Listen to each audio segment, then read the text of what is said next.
আসসালামু আলাইকুম সবাইকে, আনন্দ একটা ভিডিও নিয়ে চলে আসলাম। আর আপনারা প্রতিনিয়ত আপনারা কমেন্ট করে থাকেন যে ভাই কিভাবে বাংলা ফন্ট আমাদের ভিডিওতে ব্যবহার করব, ক্যাপকাট দিয়ে আমরা পারি না। কিভাবে আজকে আপনারা এই বাংলা ফন্ট ব্যবহার করবেন ক্যাপকাট এবং টিকটকের সাহায্যে, সেটা আজকে আপনাদের এই ভিডিওতে দেখাবো। এক ফটো ভিডিওটা রানবেন না, চলুন বেশি কথা না বাড়িয়ে ভিডিওটা শুরু করা যাক। সর্বপ্রথমে আপনি প্লে স্টোর থেকে আপনি ক্যাপকাট অ্যাপ্লিকেশনটা ডাউনলোড করে নেবেন। ডাউনলোড করার পর সেটাকে ওপেন করে নেবেন।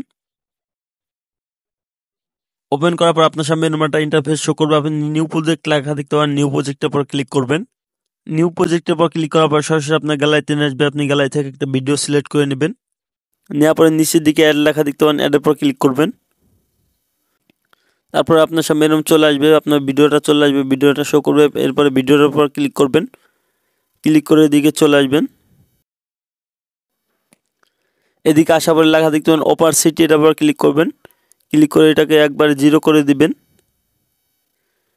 0 করে দেওয়ার পরে এখানে টিক মার্ক দিতে পারবেন, টিক মার্কের উপর ক্লিক করবেন। টিক মার্কের পর ক্লিক করার পর আপনি ভিডিও লাস্টে চলে আসবেন। লাস্টে আসার পর ক্যাপকাট অ্যানিমেশন দেখতে পাবেন, এটাকে ডিলিট করে দিবেন। নিচের দিকে ডিলিট লেখা দেখতে পারবেন। ডিলিট করে হয়ে গেলে আপনি এটা ভিডিওটাকে সেভ করে নেবেন। এই জন্য এখানটাতে ক্লিক করবেন, এটাকে 1080 করে দিবেন, এটাকে ফুল করে দিবেন, এটাকেও ফুল করে দিবেন। তারপর এখানে এক্সপোর্ট লেখা দেখতে পাবেন, এক্সপোর্টের পর ক্লিক করবেন। ক্লিক করার পরে দেখতে পাচ্ছেন লোডিং নিচ্ছে। লোডিংয়ের পর আপনার ভিডিওটা সেভ হয়ে যাবে আপনার গ্যালারিতে। আমাদের ভিডিওটা সেভ হয়ে গেলে এখান থেকে বেরিয়ে যাবো। বেরিয়ে যাওয়ার পরে এখানে আপনি টিকটক অ্যাপ্লিকেশনটা আপনি প্লে স্টোর থেকে ডাউনলোড করে নেবেন। এরপর টিকটক অ্যাপ্লিকেশনটা ওপেন করে নেবেন। টিকটক অ্যাপ্লিকেশনটা ওপেন করার পর আপনার সামনে এরকম ইন্টারফেস শো করবে। আপনি নিচের দিকে প্লাস আইকন দেখতে পাবেন, প্লাস আইকনের উপর ক্লিক করবেন। সরাসরি আপনার গ্যালারিতে আসবে। গ্যালারিতে আসার পর আপনি কেবল যে ভিডিওটা সেভ করলেন ক্যাপকাট থেকে, সেই ভিডিওটাকে নিয়ে নেবেন। নেওয়ার পরে নেক্সট লেখা দেখতে পাবেন, নেক্সটের উপর ক্লিক করবেন। নেক্সটের পর ক্লিক করার পরে দেখতে পাচ্ছেন লোডিং নিচ্ছে। লোডিংয়ের পর আমাদের ভিডিওটা এক্সপোর্ট হয়ে যাবে। ভিডিওটা এক্সপোর্ট হয়ে গেলে আপনি এইখানটাতে নিচের দিকে এইখানটাতে ক্লিক করবেন। ক্লিক করার পর আপনি এখানটাতে ক্লিক করবেন। ক্লিক করার পরে নিচের দিকে লোডিং নিচ্ছে, দেখতে পাচ্ছেন আপনার এই লোডিং নেবে। এখানে 100 হয়ে গেলে আমাদের কাজটা শুরু হয়ে যাবে। দেখতে পাচ্ছেন আমাদের কাজটা হয়ে গেছে। এরপর আপনি এখানটাতে ক্লিক করবেন। ক্লিক করে অবশ্যই আপনার ল্যাঙ্গুয়েজটা সিলেক্ট করে নেবেন। যেহেতু আমি বাংলা ল্যাঙ্গুয়েজটা সিলেক্ট করবো, এই জন্য আমি বাংলা খুঁজে নেব। এই জন্য আপনি এখানটাতে ক্লিক করবেন। ক্লিক করার পর দেখতে পাচ্ছেন আমাদের আরও লোডিং নিচ্ছে। একটু প্রসেসিং 100 হয়ে গেলে আমাদের এই যে দেখতে পাচ্ছেন আমাদের ভিডিওটা কত সুন্দর ফন্ট আকারে দিয়ে দিয়েছে। আপনারা দেখাই দিয়ে আপনাদের একবার চালিয়ে দেখা দেখতে পাচ্ছেন দিয়ে দিচ্ছে। আপনি এখান থেকে অনেক ফন্ট পাবেন, আপনারা ফন্ট চাইলে আপনারা ফন্ট ব্যবহার করতে পারবেন। এই জন্য এখানটাতে ক্লিক করবেন। ক্লিক করার পর আপনি এখান থেকে যে কোনো ফন্ট আপনারা এখানে নিয়ে নিতে পারবেন আপনার মন মতন। এখান থেকে যে কোনো ফন্ট নিয়ে নিতে পারবেন। এখানে অনেক ফন্ট আছে, আমি এটাকেই রেখে দেব। দেওয়ার পর আপনি এখানে টিকমার্ক দেখতে পারবেন, টিকমার্কের পর ক্লিক করবেন। ক্লিক করার পরে এই গুণ চিহ্নতে ক্লিক করবেন। ক্লিক করার পর আবার গুণ চিহ্নতে ক্লিক করবেন।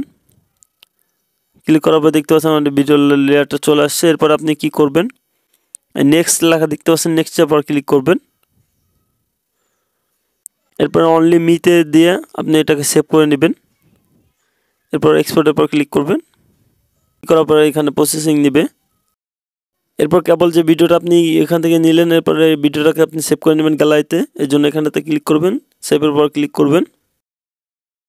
সেভ হয়ে গেলে আপনি এখান থেকে বেরোয় যাবেন।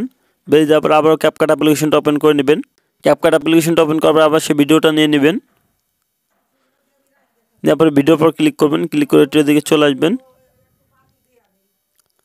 আসার পর আবার অপাসিটির পর ক্লিক করবেন। অপাসিটিকে ধরে 100 করে দিবেন। তারপর এখানে টিকমার্ক দেখতে পাবেন, টিকমার্কের পর ক্লিক করবেন। ক্লিক করার পর এখানে ওভারলি লেখা দেখতে পারবেন, ওভারলির পর ক্লিক করবেন। অ্যাড ওভারলির পর ক্লিক করবেন। অ্যাড ওভারলির পর ক্লিক করার পর সরাসরি আপনার গ্যালারিতে আসবে। আপনি গ্যালারি থেকে যে কেবল যে ভিডিওটা সেভ করলেন টিকটক থেকে, সেই ভিডিওটা নিয়ে নেবেন। নেওয়ার পর নিচের দিকে অ্যাড লেখা দেখতে পাবেন, অ্যাডের পর ক্লিক করবেন। দেখতে পাচ্ছেন আমাদের বাংলা ফন্ট চলে আসছে। আমাদের কত সুন্দরভাবে কথার সাথে মিলায় আমাদের ফন্ট দিয়ে দিচ্ছে টিকটক থেকে। এরপর আপনি এই ভিডিওটার পর ক্লিক করবেন। ক্লিক করে এদিকে চলে আসবেন। আসার পর আপনি এটার পর ক্লিক করবেন। ক্লিক করার পর এটার পর ক্লিক করবেন। ক্লিক করে এটাকে সুন্দর করে অ্যাডজাস্ট করে নেবেন। দেওয়ার পরে ঠিক এখানে টিকমার্ক দেখতে পারবেন, টিকমার্কের পর ক্লিক করবেন। ক্লিক করে আপনি ব্যাগে চলে আসবেন, আবার ভিডিওর পর ক্লিক করবেন। ক্লিক করার পর আপনি এখানটাতে ক্লিক করবেন। ক্লিক করার পর আপনি এটার পর সিলেক্ট করে নেবেন, নিয়ে আপনার টিকমার্ক দেখতে পাচ্ছেন, টিকমার্কের পর ক্লিক করবেন। ক্লিক করার পর ফন্টটাকে আপনি সুন্দর করে অ্যাডজাস্ট করে নেবেন। দেখতে পাচ্ছেন আমাদের চলে আসছে। একবার আপনাদের চালিয়ে দেখাই। আপনি চাইলে আপনার ভিডিওতে আপনি এইভাবে ফন্ট ব্যবহার করতে পারেন, বাংলা ফন্ট। আপনি চাইলে টিকটক ক্যাপকাটের সাহায্যে আপনি এই ধরনের ফন্টগুলো আপনি ব্যবহার করতে পারবেন আপনার ভিডিওতে। কোনো প্রকার থার্ড পার্টি অ্যাপসের দরকার হবে না। এই ভিডিওটাকে সেভ করার জন্য এখানটাতে ক্লিক করবেন, এটাকে 1080 করে দিবেন, এটাকে ফুল করে দিবেন, এটাকে ফুল করে দিবেন। দেওয়ার পর এখানে এক্সপোর্ট লেখা দেখতে পাবেন, এক্সপোর্টের পর ক্লিক করবেন। ক্লিক করার পর গ্যালারিতে আপনার ভিডিওটা সেভ হয়ে যাবে। এই ছিল আজকের ভিডিওটা যদি ভালো লাগে থাকে অবশ্যই আমার চ্যানেলটা সাবস্ক্রাইব করে লাইক দিয়ে আমার সাথে থাকবেন নতুন নতুন ভিডিও পেতে।